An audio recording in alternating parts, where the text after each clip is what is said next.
también me estoy encargando del área de nutrición en bioquímica, así que considero que hay algunos temitas que ya sé que se pueden acordar y otros que no, y qué puntos no se han tocado antes, como para poder nutrir esta clase.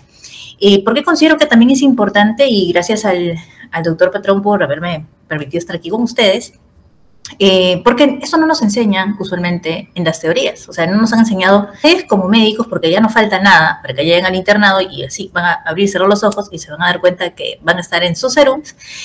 Más adelante, para los que opten por una residencia, bueno, van a estar a cargo de pacientes, sus pacientes van a estar ahí con ustedes y tienen que saber cómo trabajar en equipo, sobre todo con el área de nutrición, para que los resultados sean óptimos durante la hospitalización y al final de esta, con su paciente. Ya, entonces voy a presentarles, esperemos un segundito, la clase del día de hoy. Ya, vamos a ver, denme un segundo. Voy a compartir el código QR. Ya, pueden unirse en este código porque vamos a hacer algunas preguntas, obviamente cuenta con su participación y espero que durante la sesión puedan participar lo más que puedan y si quedan dudas, preguntas por ahí, igual, seré gustosa de poder responderlas. Así que pueden ir uniéndose a la sesión. Coloquen su nombre, porque ya me pasa también que ponen sus seudónimos. ¿Ya? Coloquen su nombre ahí para saber quiénes están participando. ¿Sí? Vamos a dar un tiempito hasta que sea una buena cantidad de personas. Vamos como 8 personas alrededor. ¿Sí? Veo varios conectados, así que espero casi el mismo número aquí en la sesión. ¿Ok? Vamos a dar ahí el chance. Genial.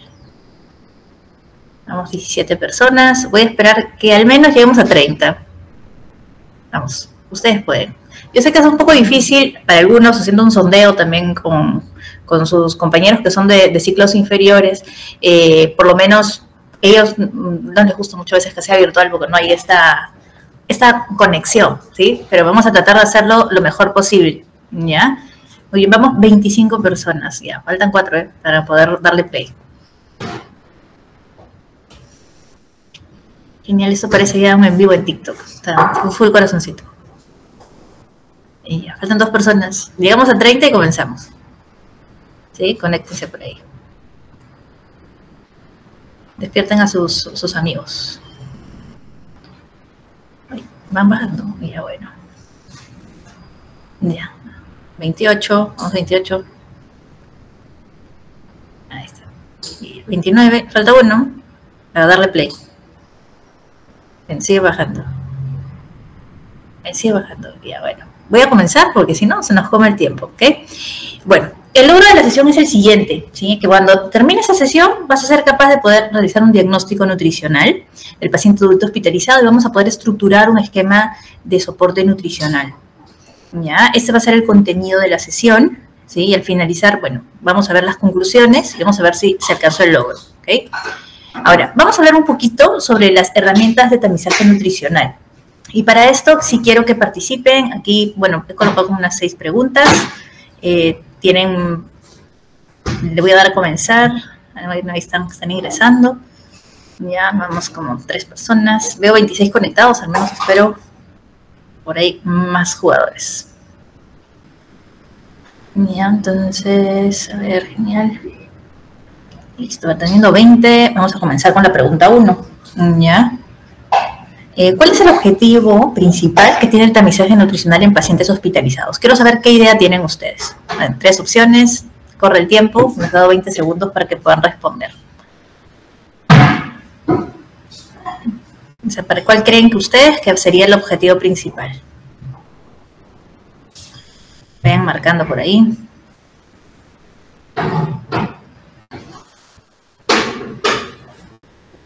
Muy bien, ya, entonces, para la persona que marcó la última opción, no se estrese, la idea es que vamos a ir viendo por qué la respuesta del medio es la correcta, ¿sí? La necesidad de hacer el tamizaje es para determinar cuándo podemos intervenir al paciente y hacerlo de la manera más pronta, ¿ya?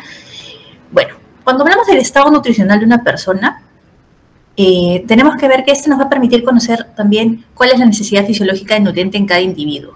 Y ese estado nutricional puede variar por varias cosas. Aquí, por ejemplo, las enfermedades crónicas que puede tener puede hacer que afecte el estado nutricional de este ser humano.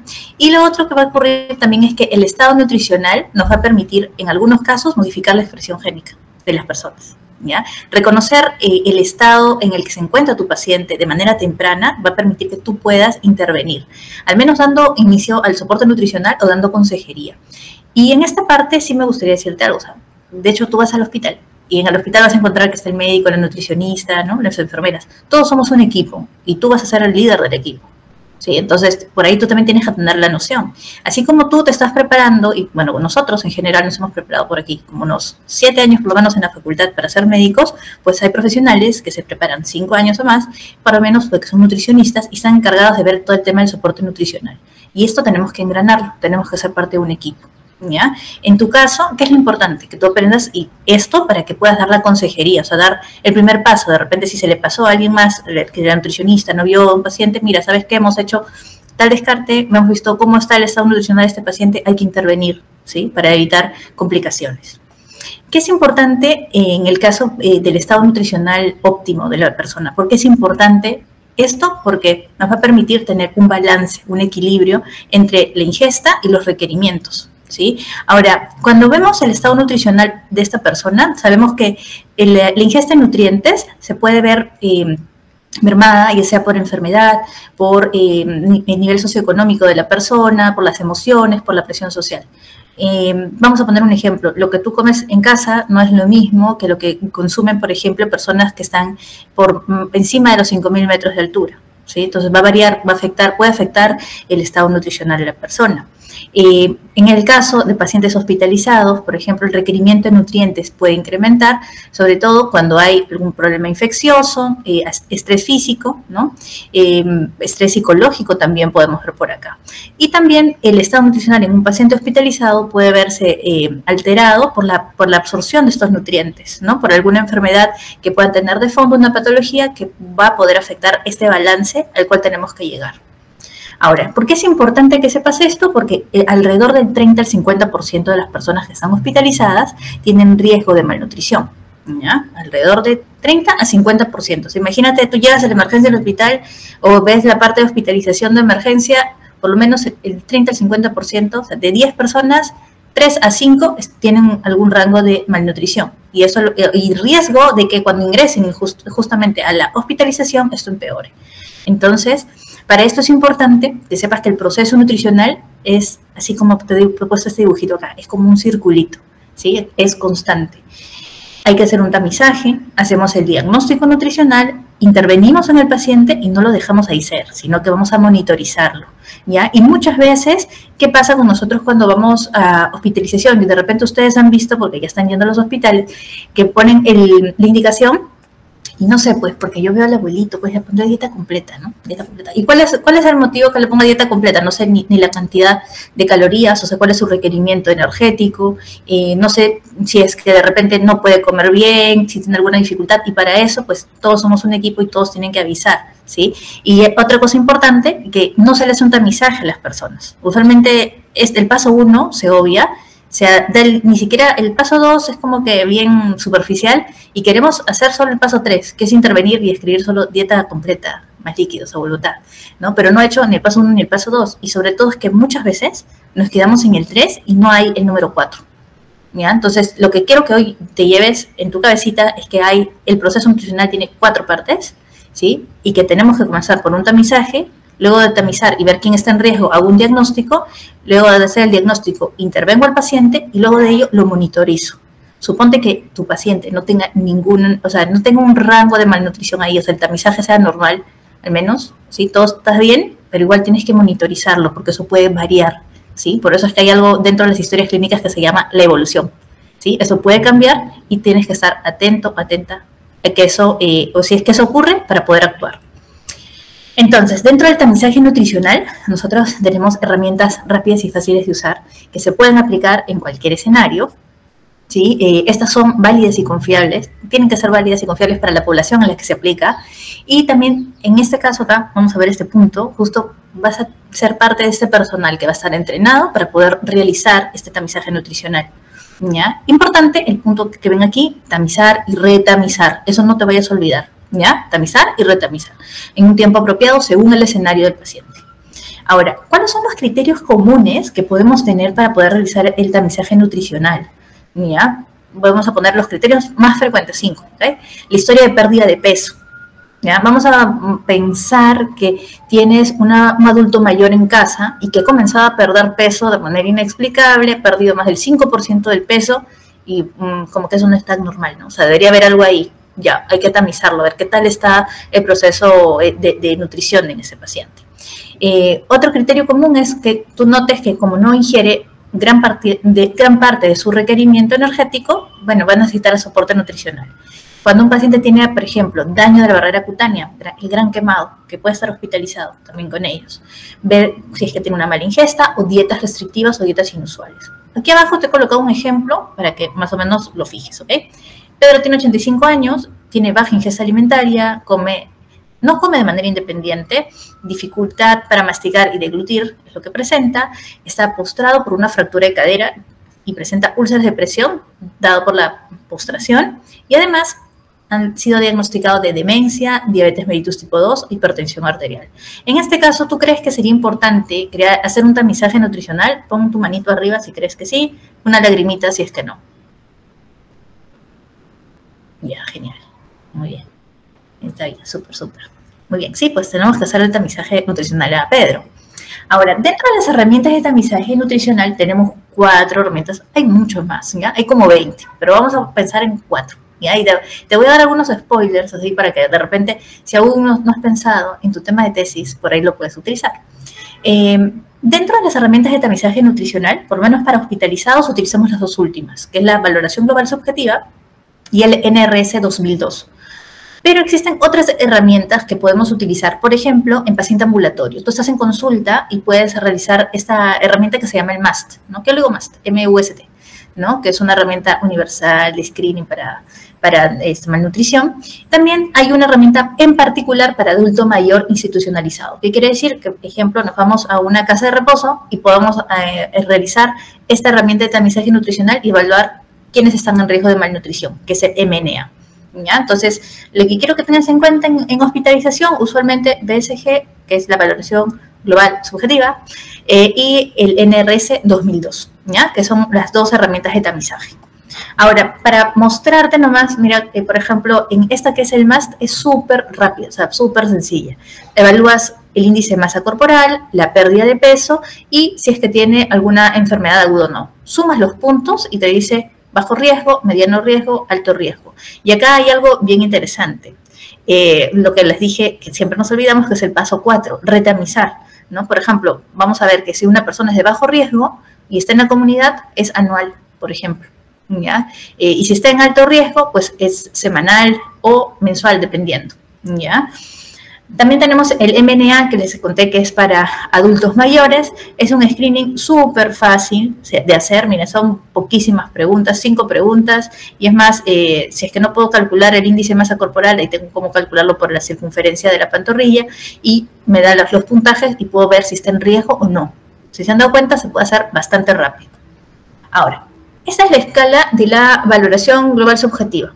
Es una encuesta bastante pequeña que tiene 5 partes, en la cual vamos a ver el peso habitual, si tu paciente perdió peso en los últimos 6 meses, cuánto peso perdió, cómo fue este cambio de peso, ha sido continuo, no, se estabilizó, comenzó a subir, cómo ha ido la ingesta, síntomas gastrointestinales, la capacidad funcional, que es alguna, dentro de la práctica lo vamos a ver, pero tenemos que ver si tiene alguna disfunción para poder realizar sus actividades diarias y si es que está trabajando, pero trabaja a medias, no al 100%, si está en casa o si está postrado, ¿no? Son cosas que vamos a ir llenando, colocamos el diagnóstico principal, cuál es la demanda metabólica de ese diagnóstico, y acá en el examen físico es donde yo creo que entraría un poquito el contra de esta escala, porque va a requerir el entrenamiento de las personas, porque de repente para mí lo que me parece una pérdida leve de grasa subcutánea a nivel del tríceps, por ejemplo, a ti de repente te parece que es moderada.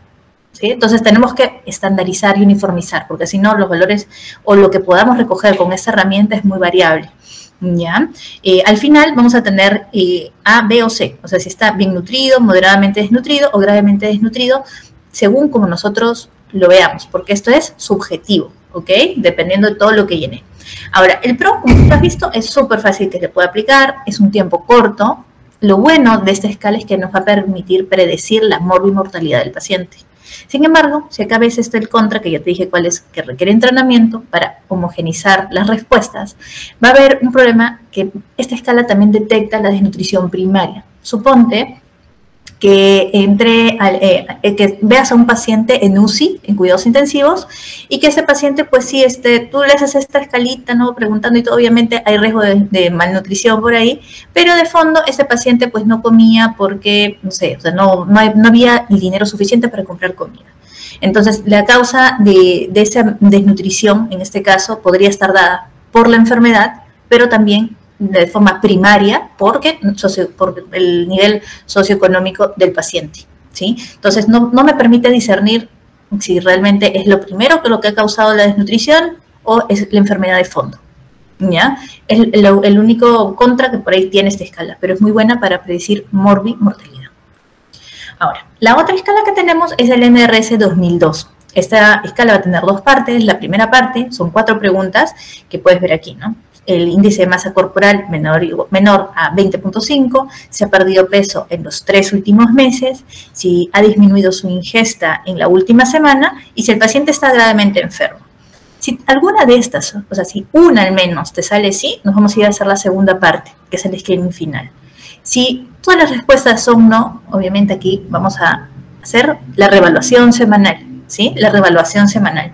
Entonces, en este caso, sobre todo, ustedes que ya, claro, ya pasaron cirugía, si tu paciente va a entrar a una cirugía, lo importante es que en el perioperatorio vuelvas a utilizar esta herramienta de tamizaje para ver si está en riesgo o no, porque tiene que entrar en las mejores condiciones a una cirugía, ¿ya?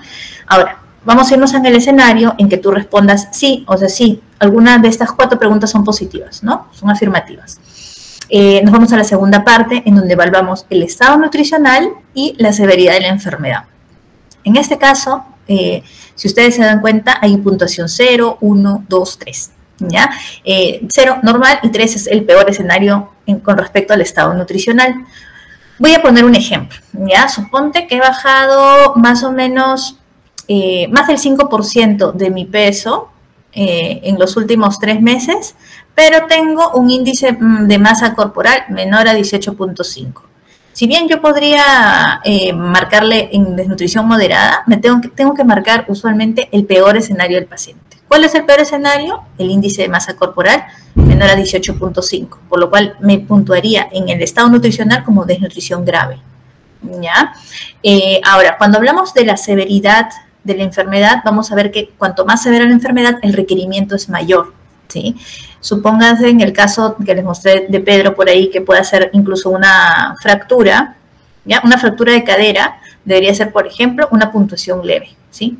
Entonces, si a mí me preguntan en el screening final qué grado de riesgo de malnutrición tiene este paciente, yo diría que es grave, porque siempre tengo que puntuar lo peor, ¿sí? Y lo peor salió por aquí, ¿no? Entonces, es para que ustedes ya tengan en cuenta y puedan realizar, puedan llenar adecuadamente esta encuesta, ¿sí? Y puedan dar como un resultado de producto de ese tamizaje. Ahora vamos con las preguntas, ya que he visto 18 conectados. Vamos, 19 ya veo. A ver, ¿cuál de los siguientes criterios es un indicador de malnutrición según el tamizaje nutricional? 5, 4, 3, 2, 1. A ver. Muy bien. Según Ipsos, bueno, la gran mayoría de los presentes han respondido que la pérdida de peso involuntaria es superior al 5% en los últimos 3 meses, ¿sí? Que podría ser uno de los criterios. Si es el índice de masa corporal entre 24.9 y 29.9, ¿ustedes creen por ahí? No, ¿no es cierto? Y ahora vamos a ver por qué, ¿ya? Pero vamos a responder la siguiente pregunta. ¿Cuál es la herramienta de tamizaje nutricional que se utiliza para evaluar el riesgo de malnutrición en hospitalizados? Y esa sí, fija, mire, si esa viene en el examen, yo creo que la puedes responder muy bien. Te da mucho tiempo para hacerlo.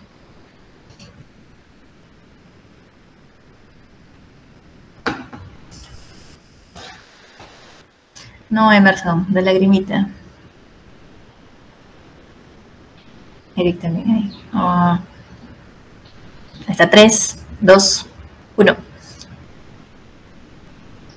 Ya, muy bien, el NRS 2002. Ya, dijimos que, a ver, comencemos por aquí. Este de aquí, el que 4 personas marcaron, recuerden que ese es más para pacientes ambulatorios. Y el MNA va un poquito más para adulto mayor institucionalizado. Ya, acuérdense eso. Puede ser pregunta de examen, quién sabe, pero ahí se me ocurrirá la pregunta, pero por si acaso ya lo saben. ¿Okay? Ahora, vamos a hablar sobre el diagnóstico de malnutrición. ¿Ya? Para hablar de este tema de la malnutrición, sabemos que tenemos que actuar porque también, a medida que bueno, ¿cómo puedo decirles? El estado nutricional decae, ¿ya? Nos va a llevar a la mortalidad. ¿Por qué? Porque se va a depletar los niveles o sea, del depósito que tenemos dentro de nuestro cuerpo, en los tejidos, va a haber disfunción biológica, fisiológica, celular. Recién vamos a ver los síntomas clínicos y esto nos lleva a una mortalidad. La idea es que tu paciente salga de la hospitalización, no que se quede ahí. ¿Okay? Entonces, vamos a ver aquí qué es importante cuando realizamos la evaluación nutricional objetiva. En este caso tenemos 4 puntos. Tenemos que realizar una buena historia clínica. Acuérdense que la historia clínica es el 80% de tu diagnóstico. ¿Sí? Un buen examen físico. En el caso de nutrición hablamos de antropometría y la funcionalidad y utilizamos algunas pruebas de laboratorio para poder determinar objetivamente cuál es el estado nutricional de tu paciente. Ahora, cuando hablamos de historia clínica, es importante que sepas que vamos a hablar sobre hábitos alimentarios, sobre todo qué prefiere y qué restringe el paciente, cuáles han sido los cambios involuntarios de peso, sobre todo si ha perdido más del 5% en los últimos 6 meses, si ha habido cambios con respecto a la ingesta, al apetito, ¿sí? Acuérdense, sobre todo adultos mayores pierden esa palatabilidad del alimento, o sea, no les sabe igual el alimento. Y eso también puede estar dado por déficit de micronutrientes, como magnesio, incluso zinc. ¿Ya? La función intestinal, ¿qué tal está? O sea, hay pacientes que tienden a la constipación, otros que tienden a diarrea. El grado de actividad física, qué medicamentos o suplementos alimenticios están recibiendo. Eso es importante porque, ya que han llevado ustedes la clase de diabetes, por ejemplo, voy a poner un ejemplo, utilizas metformina con un paciente. Lo que se ha demostrado es que más de 1500 miligramos por más de 6 meses en ese paciente le puede ocasionar deficiencia de vitamina B12, porque va a disminuir la absorción de la vitamina B12. Tu paciente puede hacer anemia megaloblástica, ¿sí? Por déficit de B12.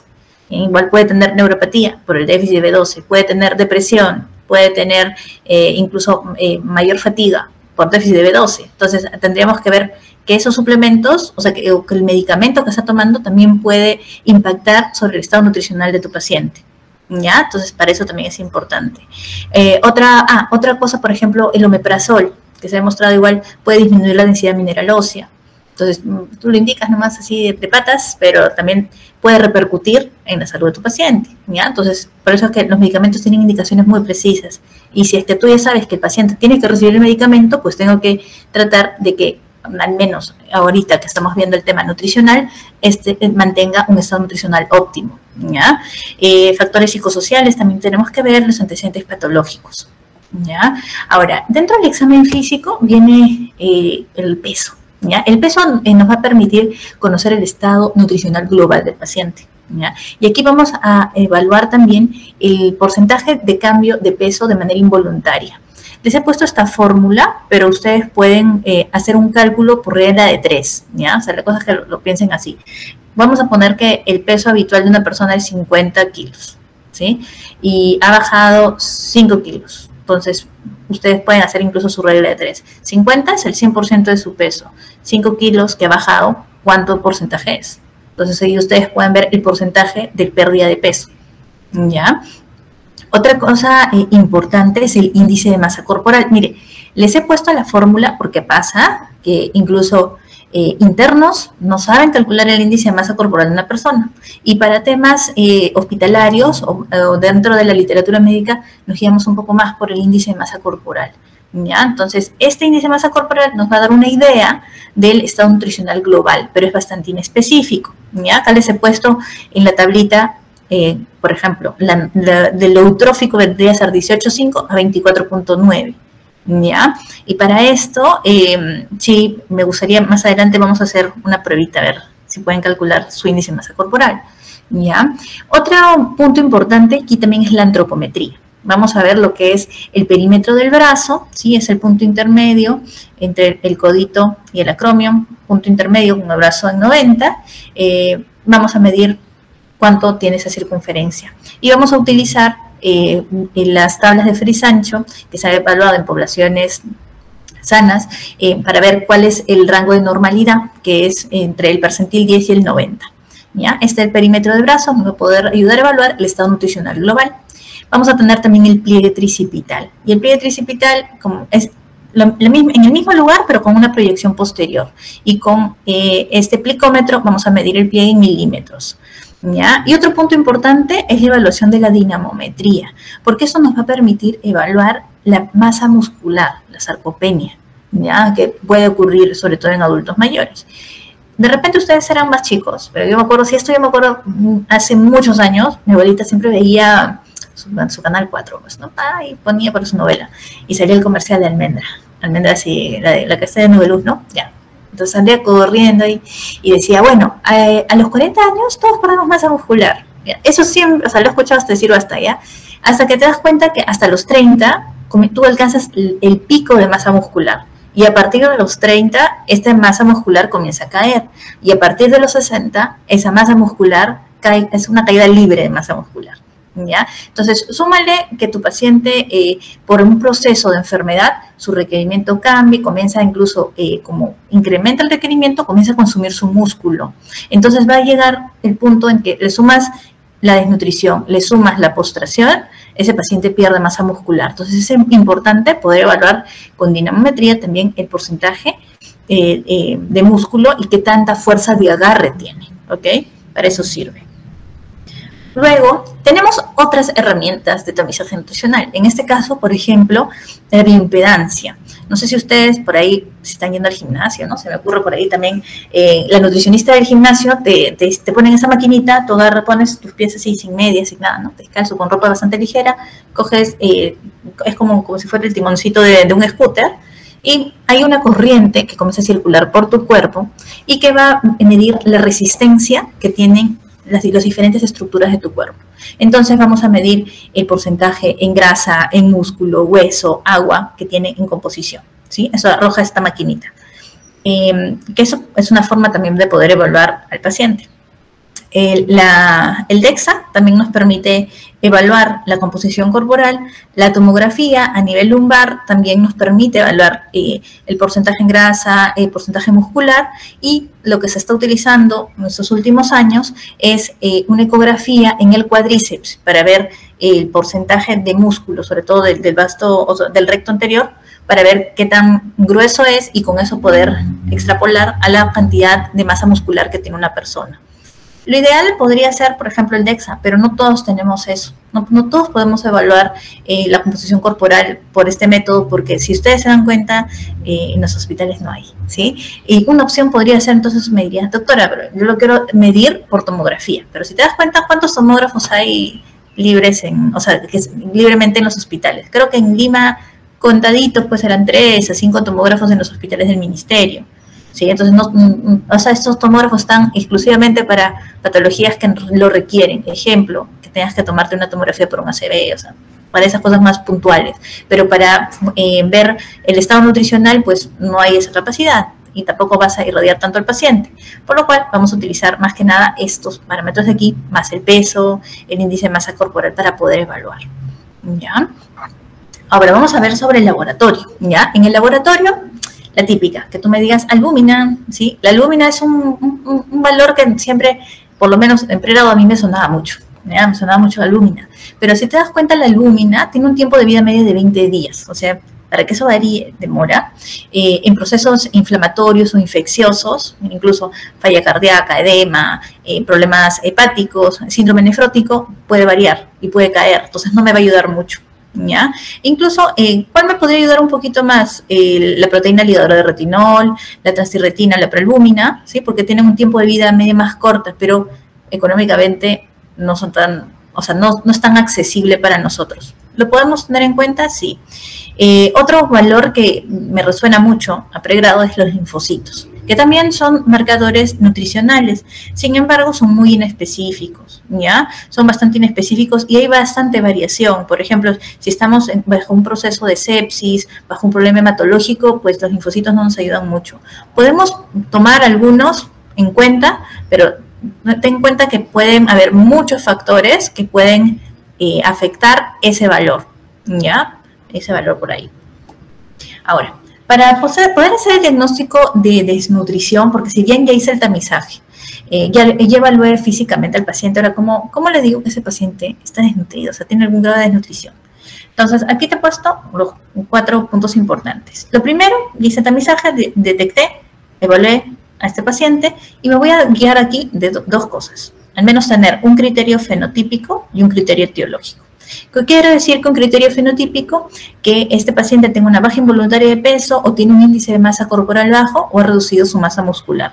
Si al menos tengo que tener un criterio de estos para poner un check. Y tiene que sumarse un criterio etiológico.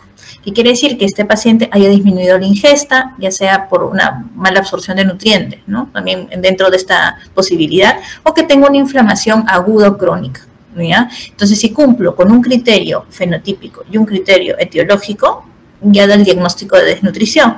Obviamente, aquí tenemos que ponerle el apellido a la desnutrición y para eso vamos a evaluar lo que es la severidad. Para ver lo que es severidad, ¿ya? Que si es moderada o es muy severa, vamos a evaluar los criterios fenotípicos. Dijimos la baja de peso, el índice de masa corporal bajo o la masa muscular reducida. Y como les dije anteriormente, hay que escoger el peor escenario, ¿ya? Vamos a poner un ejemplo que yo he bajado más del 10% del peso en los 6 últimos meses.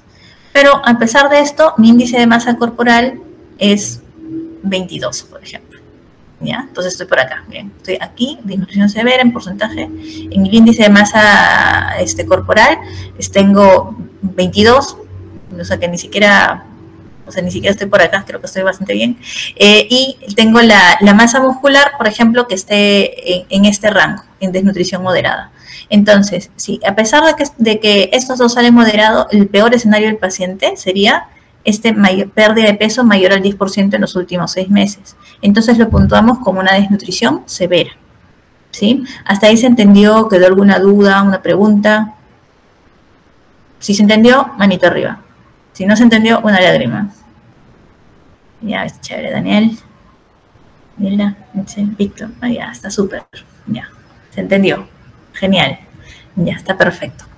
Entonces, para esto se trató de uniformizar, ¿ya? Se trataron de uniformizar criterios. Se reunieron hace ya como unos 4 años todas las sociedades ahí a conversar cómo hacemos para llegar a unificar nuestros criterios diagnósticos de malnutrición. Entonces vieron los criterios fenotípicos y etiológicos, cómo puedo evaluar la masa muscular del paciente. Vimos que podría ser igual por todo lo que hemos visto anteriormente, la bioimpedancia, el DEXA, la tomografía, la ecografía, pero si tú no cuentas con ninguno de estos equipos, bueno, tenemos todo lo que es la antropometría y el examen físico, ¿ya? Eso nos va a ayudar a ver si es que tenemos una masa muscular disminuida, si es que diagnosticamos malnutrición, poder actuar. Si el paciente no tuviera una pérdida de masa muscular, no tenemos malnutrición, este paciente, acuérdense esa palabra, por favor, tienes que monitorizar, ¿ya? O sea, no lo dejes ser, tienes que darle una vueltita, ¿no? Cada cierto 48 horas, 72 horas, ¿no? O de repente, si es que no es algo tan grave, en una semana al menos, vuelve a retamizar, ¿ya? Porque puede cambiar, el paciente evoluciona.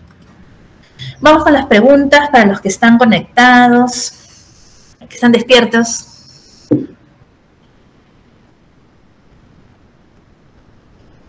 Oh, sí, Víctor está sorprendido. Los he despertado, creo. A ver. Ahí va la pregunta. A ver, responde antes que se agote el tiempo. Ya. Aquí vamos a calcular tu índice de masa corporal, ¿ya? Acá no hay pregunta buena, no hay pregunta mala. O sea, sí, bueno, sabemos cuál es el rango de normalidad, pero quiero que calcules con tu peso y tu talla tu índice de masa corporal, ¿ya? Calcúlalo porque si algún día les va a tocar un paciente en el hospital y de ahí van a decir, oye, ¿cómo era? Ya, entonces quiero que lo puedan calcular.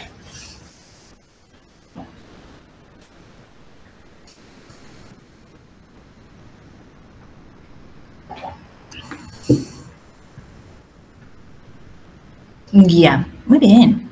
Bueno, la gran mayoría está dentro de dentro de los índices de masa corporal, dentro del rango eutrófico, ¿ok? Para los 5 están en el siguiente rango, para la persona que está en más de 30. Bueno, ¿saben qué? El índice de masa corporal es bien relativo, pero nos permite para nosotros como médicos poder ver el estado nutricional de tu paciente, ¿ya? Siempre lo que yo les cuento, y eso va muy aparte del tema de nutrición hospitalaria, es que cuando tenemos un índice de masa corporal alto, a veces lo que nos importa un poquito más es la composición corporal. Imagínate a Tongo que pese 100 kilos, bueno, Tongo que ya se fue, ¿ya? Y imagínate un fisicoculturista que también pese 100 kilos. Entonces, compara dos personas que pesan 100 kilos, pero la composición corporal es distinta. Entonces, bajo esas circunstancias sí es importante fijarnos un poquito más en la composición corporal, ¿ya? La composición corporal. Para las personas que están en un rango por encima de 25, o sea, 25 para arriba, yo sé que la carrera es bien sedentaria, ¿ya? Es más, se vuelve hasta más sedentaria más adelante, porque haces consulta y estás sentado todo el día, pero trata de al menos de moverte, ¿ya? O sea, pon una meta en tu teléfono que tengas por lo menos tus 5.000 pasos para decir que no eres sedentario. Si puedes llegar a 10.000 a buena hora. Bueno, en la facultad no hay ascensor, o sea, directamente, ¿no? Porque el otro ascensor que está en el otro edificio que se para malogrando, mejor no lo usen la escalera, ¿ya? Traten de moverse un poquito más. Eso es lo más importante. Ahora, vamos a hablar sobre requerimientos nutricionales, y aquí sí quiero que me prestes bastante atención, porque se pueden enredar un poco. Sí es importante que lo aprendan, le estoy poniendo de una manera bien sencilla para que lo puedan entender, ¿sí? Para que sepan de dónde salen algunos valores. Ahora, yo me acuerdo por ahí, de repente, ustedes hicieron el cálculo energético y con la doctora Ho, viendo las fórmulas de todas estas fórmulas para hacer el cálculo energético en la paciente, ¿no? Lo que yo quiero que sepas es de que el requerimiento energético de una persona tiene 3 partes. El basal, que te sirve para que al menos tu cerebro funcione, tu intestino se mueva, ¿ya? Que viene a ser el 45 al 75% del total de energía. La termogénesis inducida por alimentos, que también aquí vamos a tener un gasto energético para que nuestro cuerpo pueda procesar alimentos. Y tanto el gasto energético basal más la termogénesis inducida por alimentos nos va a dar el gasto energético en reposo. Y adicionalmente, este gasto energético también le vamos a contar la actividad física, que vendría a ser casi entre el 20 al 25% de lo que requerimos, ¿ya? Ahora, si yo calculara así el gasto energético de un hospitalizado, me saldría una cosa bien marciana, porque tendría que multiplicarle un factor de estrés. Y, por ejemplo, ya tiene una fractura, vamos a ponerle que tu paciente está con fractura de cadera. Entonces, al valor que te sale le tengo que multiplicar 1.15 o puede ser hasta 1.30. Pero de repente a mí se me ocurre calcularle a 1.20, que le tengo que multiplicar el factor de estrés. Y si tú te das cuenta en este cuadrito, no hay para todas las patologías que existen, no hay un ítem para cada patología, ¿no? O sea, quemadura, infección severa, o sea, no hay algo que sea preciso para cada patología. Entonces, el gasto energético para esta persona puede variar. Más o menos se estima que lo que yo tendría que multiplicarle, ¿ya? O sea, el factor que yo tendría que multiplicar para calcular el gasto energético de esta persona, si está en reposo absoluto es por 1.2 y si está postrado es de 1 a 1.1, pero puede variar mucho. Entonces, se quedaron pensando, ¿qué otra cosa podemos hacer para poder estimar el gasto energético de esta persona? Y utilizamos ahora el método factorial, ¿sí? Entonces, para esto tenemos 3 opciones. Si tu paciente al menos quieres que respire, su cerebro funcione, se mueva sus intestinos, 20 kilocalorías por kilo de peso. Eso vendría a ser equivalente al gasto energético basal. Un gasto energético total vendría a ser calcular 25 a 30 kilocalorías por kilo de peso. Y estas 20 a 30 kilocalorías por kilo de peso va a ayudar a que tu paciente al menos mantenga el estado nutricional y detiene la baja de peso. Y si tu paciente pasó el tema agudo, está hospitalizado ya, pasó todo el proceso agudo y quieres que gane un poquito más de peso, quieres generar un balance energético positivo que se refleje en una ganancia de peso, tengo que multiplicarlo por 35, ¿ya? Ahora, ¿qué pasa? Que tú te vas a dar cuenta que ahora que tú vas a una sala de hospitalización, y te invito a que mañana que no es feriado, si vayas a tu sala de hospitalización y te fijes, a ver, así nomás es una revisión, así genérica en los pacientes, te vas a dar cuenta que no es que todos estén extremadamente delgaditos, ¿sí? Sino que también tenemos varios casos de obesidad. Pero ¿qué hacemos con la persona con obesidad? Mis maestros que hacían, oye, no les des de comer, pues, darle agua.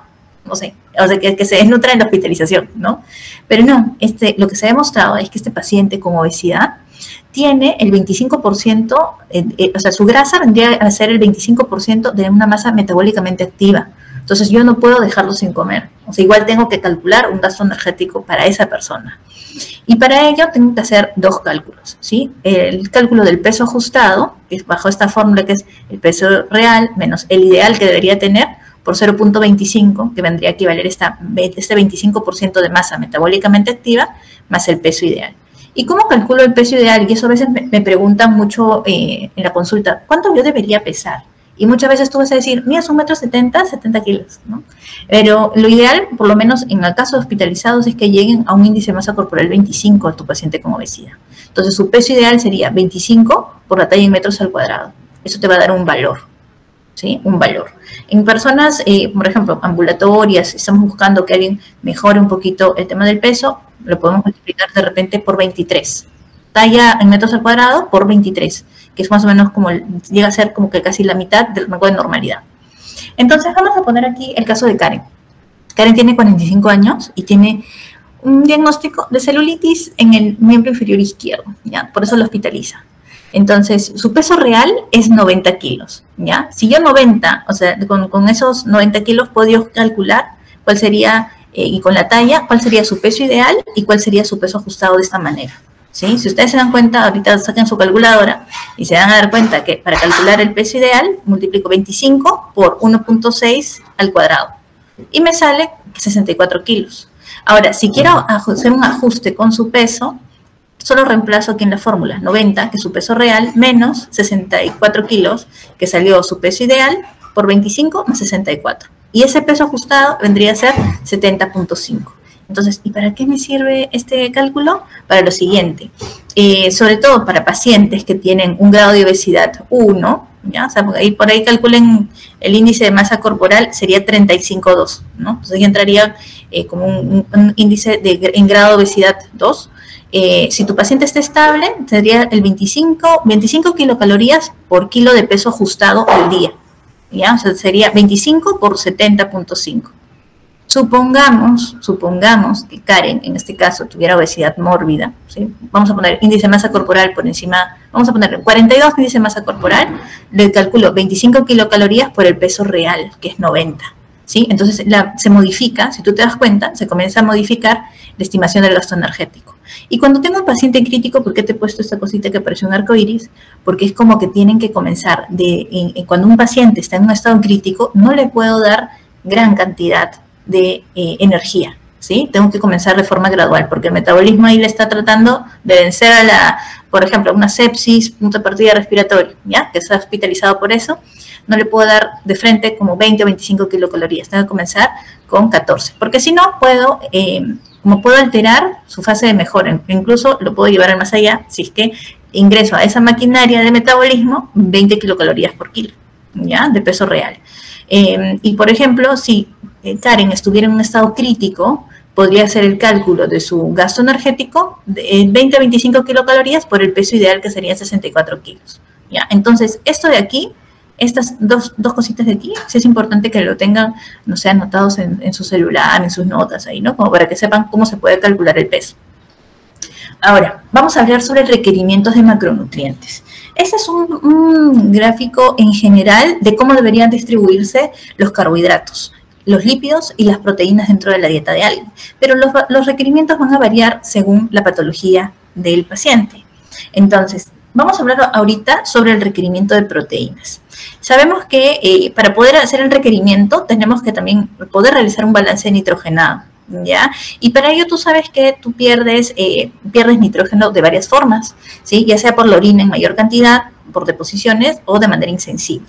Pero en el proceso de enfermedad el requerimiento proteico incrementa, ¿sí? Porque el paciente está hipercatabólico y va a incrementar sus pérdidas. Pero ¿puedo calcular esta pérdida o este incremento del requerimiento proteico? ¿Hay forma de calcularlo? Sí. Tenemos el índice catabólico de Bernstein, en donde utilizamos el nitrógeno ureico urinario en orina de 24 horas. Este examen lo puedes pedir, creo que, mira, en laboratorios en calle están como 65 soles, ¿ya? Juntas tu galoncito un día y te dicen cómo está el catabolismo, ¿ya? Si es que no hay, es porque el valor es por debajo de 5 y tienes leve, moderado, severo, va incrementando. Con este nitrógeno urinario, nosotros podemos hacer un cálculo del balance nitrogenado de la persona, ¿ya? Y podemos hacer el cálculo de cuánto necesita en proteínas. ¿Por qué? Porque un gramo de nitrógeno va a equivaler a 6.25 gramos de proteínas, ¿ya? Dentro para poder estimar el balance energético, puedo utilizar el nitrógeno ureico urinario y hay otro examen que se llama el nitrógeno ureico total. Para este fin vamos a utilizar el nitrógeno ureico urinario. Voy a poder calcular el balance nitrogenado calculando la resta de lo que ingiero menos lo que excreto. Cuando es lo que excreto debe ser el nitrógeno ureico urinario. Cuando el paciente está utilizando la vía enteral, o sea, está comiendo o está con fórmulas, le sumo 4 a este nitrógeno ureico urinario. Y si es por vía parenteral, le sumo 2 puntos. Y con eso me sale el balance nitrogenado. ¿Ya? Ahora, ¿qué es importante que tú sepas aquí con el balance nitrogenado? Que hay que tratar de llevarlo lo menos negativo posible. A veces a tu paciente le puede salir un balance nitrogenado bastante negativo, pero lo que tú tienes que tener en cuenta es de que tenemos que llevarlo a 0, o por lo menos, si es que estaba, por ejemplo, en -5, lo llevo a -1, ¿no? Tengo que hacer el reemplazo acá, -1, igual nitrógeno ingerido menos, y con el nitrógeno ureico urinario que tiene, le sumo, por ejemplo, 4 si es que aún está comiendo, hago el despeje de variables y me va a salir qué cantidad de nitrógeno tiene que ingerir tu paciente, ¿ya? Y eso lo vas a multiplicar por 6.25 para que me salga cuántos gramos de proteína tengo que darle. Ahora, en los pacientes con obesidad igual utilizamos el peso real, el peso ideal, el peso ajustado para poder hacer el cálculo del requerimiento proteico, ¿ya? Ahora, ¿cómo voy a calcular los otros macronutrientes? Lo primero que hice fue calcular por el método factorial cuánto va a requerir el paciente. Lo segundo, hago un cálculo del balance nitrogenado y con esto hago el cálculo del requerimiento proteico. O sea, hasta ahí ya tengo tres pasos, ¿sí? El cuarto paso sería hacer el cálculo del requerimiento de lípidos, sabiendo que lo que yo debería consumir en lípidos aproximadamente, y dependiendo de la patología, está entre 20 a 25% del gasto calórico total, ¿sí? Entonces puedo, ya teniendo la cantidad de calorías que tengo que ingerir al día, calculo cuál es el 20% o 25% de este, ¿ya? Y la resta, o sea, asumen que el gasto total, o sea, lo que va a requerir tu paciente en todo el día, hago como un despeje de variables, sabiendo que esto va a ser parte de proteínas, lípidos y carbohidratos. Despejo esa variable y me sale la cantidad de kilocalorías restante que le tengo que dar en carbohidratos a la persona, ¿ya? Entonces así puedo calcular cuántos macronutrientes necesita. ¿Hasta ahí se entendió? ¿Todo bien? Lo vuelvo a explicar. Por ahí, manito arriba si se entendió. Genial, Sebastián. Genial, Víctor. Hoy solo hay 5 despiertos, ya los otros están a medianoche. Una lagrimita. ¿Lo vuelvo a explicar? Porque por ahí me ponen lagrimita. ¿Sí? Ya, perfecto. ¿Hasta esta parte entendieron o lo desde antes? Ya, esta última diapositiva. Ya, genial, gracias. A ver, tú vas a calcular primero, por el método factorial, la cantidad de calorías que tiene que ingerir al día el paciente, ¿sí? Luego de saber eso, voy a calcular el balance nitrogenado. ¿Para qué me va a servir el balance nitrogenado? Porque me va a decir cuánta cantidad de nitrógeno requiere ingerir mi paciente. Y sabemos que un gramo de nitrógeno equivale a 6.25 gramos de proteína. Entonces, con eso ya puedo hacer el cálculo de cuánto requiere de proteína, ¿sí? Para hacer el cálculo del requerimiento de lípidos, vemos que cuál es el cálculo total de que tiene de kilocalorías ese paciente y calculo el 20% de este total, ¿sí? ¿Por qué? Porque lo que yo requiero de lípidos vendría a ser alrededor de un 20 o 25%, ¿sí? Del requerimiento calórico. Y tú sabes que la sumatoria del requerimiento de proteínas, lípidos y carbohidratos nos va a dar el requerimiento total del día. Entonces solo despejo esa variable que es de carbohidratos y me va a salir la cantidad de kilocalorías restantes, ¿sí? O sea que van a ser en base a los carbohidratos que tienen que ingerir. ¿Hasta ahí se entendió? Manito arriba si se entendió, corazoncito, lagrimitas si no entendieron. ¿Sí? Genial, perfecto. Entonces voy a pasar a la siguiente.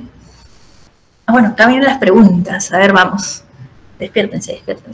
Y ahorita nos vamos a ir a Lorec, chicos, un ratito. Ya está. A ver, vamos a ir con la quinta pregunta. Ya está. A ver, ¿cómo se hace el cálculo de macronutrientes? A ver si se entendió, ¿ok? Ya, pónganlos en orden. ¿Qué es lo primero que tendrían que calcular? O sea, ¿qué es lo primero? 2, 3, sí, 5 pasos, que eso ya les he dicho.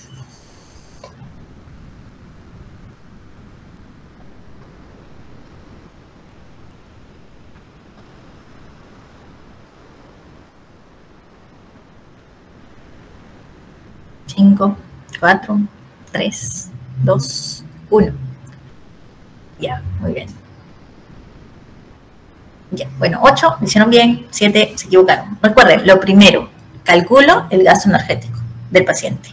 Hago el balance nitrogenado para poder hacer el cálculo del requerimiento proteico, ¿sí? Y luego hago el cálculo de los requerimientos de lípidos, ¿sí? Sabiendo que el 20 al 25% del requerimiento energético total vendría a ser dado por los lípidos, ¿sí? Entonces, 20 al 25%. Y hago la resta, sabiendo que el requerimiento total es la unión de la sumatoria del requerimiento proteico, de lípidos y carbohidratos. Despejo la variable de carbohidratos y me sale las kilocalorías que tiene que ingerir en carbohidratos ese paciente. ¿Ya? Eso ténganlo en cuenta. Ahora vamos a hablar de intervención nutricional y ya estamos acabando casi.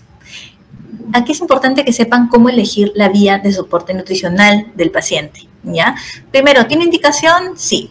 La segunda pregunta que nos hacemos es si tiene una función gastrointestinal conservada. ¿Ya? Y lo tenemos que tener en cuenta porque, sobre todo, aquí viene la siguiente pregunta, que es, ¿está ingiriendo los alimentos? O sea, vía oral, ¿es insuficiente? Si la respuesta es sí, vamos con una dieta oral asistida. Pero si la ingesta, si tiene alguna, digamos, si es que tuviera algún tema gastrointestinal de fondo y no está comiendo bien, no está ingiriendo lo suficiente, nos vamos con la nutrición enteral.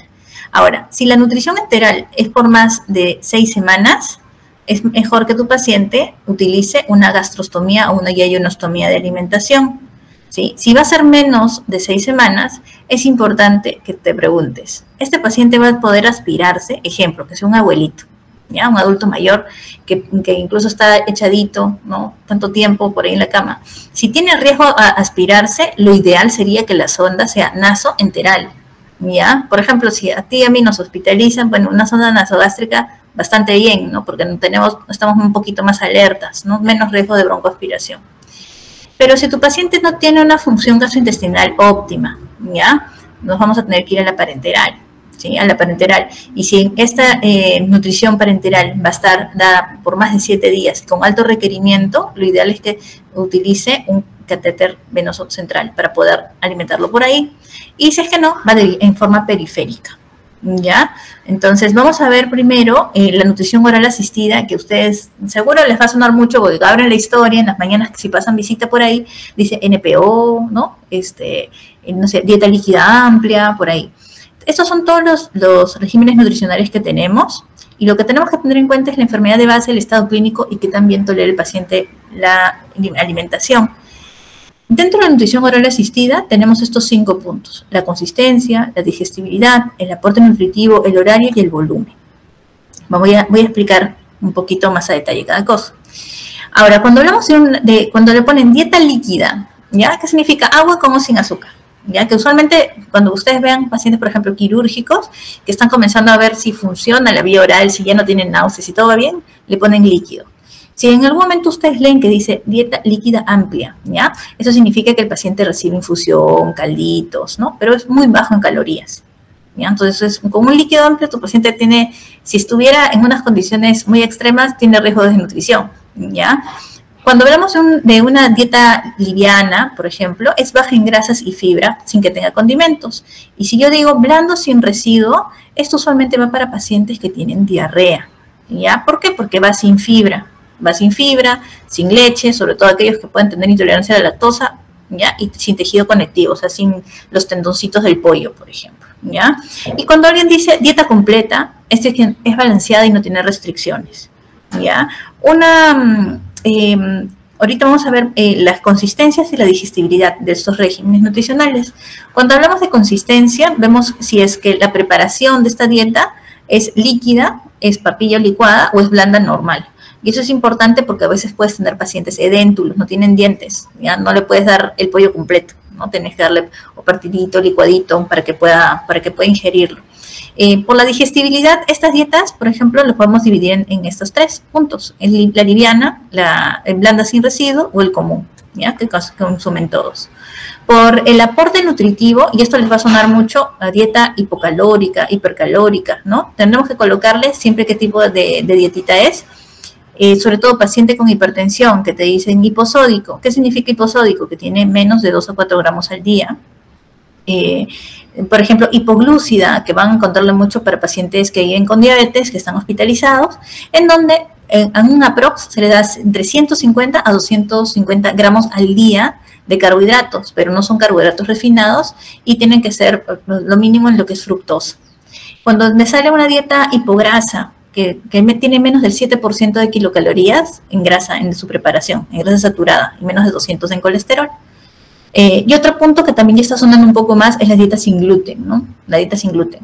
Okay, eso es otro tema, ¿sí? Ahora, por lo menos con el horario, ahí ustedes pueden colocar dentro de las indicaciones si es fraccionado, si es cada 6 horas, ¿no? Y el volumen, la cantidad total que se van a entregar, ¿ya? Y eso lo vamos a ir viendo incluso en la práctica.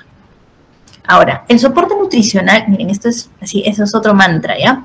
El soporte nutricional se inicia cuando no se alcanza el 70% del requerimiento o tienes un déficit de 500 kilocalorías con ese paciente, ¿ya? Y para esto tenemos fórmulas completas, ¿ya? Por ejemplo, el Ensure, que a todos no les suena, ¿sí?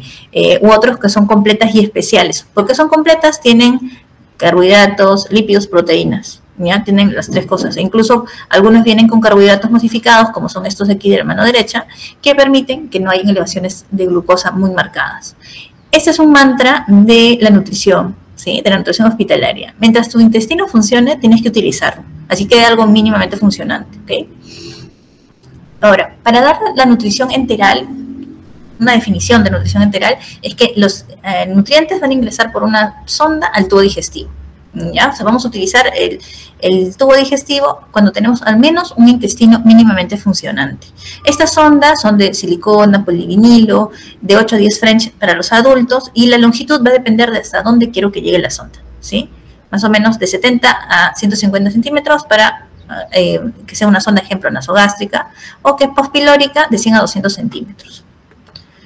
Los accesos de nutrición, hemos visto, y lo ideal sería, en acceso gástrico es el más fisiológico, y acuérdate que si es menos de 6 semanas, puede ir con una sondita, pero si va a ser prolongado, idealmente una gastrostomía, ¿ya?